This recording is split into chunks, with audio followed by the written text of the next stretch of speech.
എല്ലാവരെയും വിശ്വാസത്തിലെടുത്തുകൊണ്ട് മുന്നോട്ട് നീങ്ങും. ഉദ്യോഗസ്ഥന്മാരെ സഹകരിപ്പിച്ചുകൊണ്ട് പ്രാഥമിക ആരോഗ്യ കേന്ദ്രങ്ങൾ വികസിപ്പിച്ചുകൊണ്ടുള്ള ഒരു വികസന രേഖയാണ് മനസ്സിൽ ഉദ്ദേശിക്കുന്നത്. വിശദമായിട്ടുള്ള കാര്യങ്ങൾ മുഖ്യമന്ത്രിയായിട്ട് വകുപ്പ് ഉദ്യോഗസ്ഥന്മാരുമായി സംസാരിച്ച് ഒരു ധാരണയുണ്ടാക്കും. അതുപോലെ ദേവസ്വം ബോർഡിനെ അഴിമതിയിൽ നിന്ന് മോചിപ്പിക്കുക എന്നുള്ളതാണ് പ്രഥമ ലക്ഷ്യം. ദേവൻ്റെ സ്വത്ത് കൊള്ളയടിക്കാനുള്ളതല്ല, അത് ഭക്തജനങ്ങൾക്കുള്ളതാണ്. അതുകൊണ്ട് തന്നെ ആ കാര്യങ്ങളിലൊക്കെ ശക്തമായിട്ടുള്ള നിലപാടുണ്ടാവും.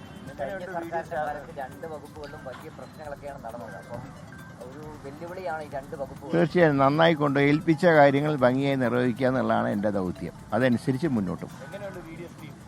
നല്ല ടീമാണ്.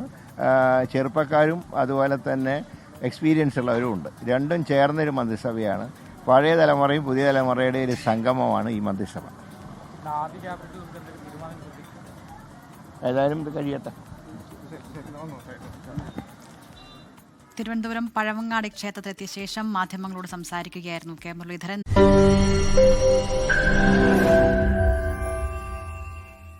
ലോകത്തെവിടെയായാലും ഏത് സമയത്തും 24 വാർത്തകളും ഓഗ്മെന്റഡ് റിയാലിറ്റി പാക്കേജുകളും എക്സ്പ്ലെയിനറുകളും വിശദമായി കാണാൻ ഞങ്ങളുടെ യൂട്യൂബ് ചാനൽ നിങ്ങൾക്ക് സബ്സ്ക്രൈബ് ചെയ്യാം.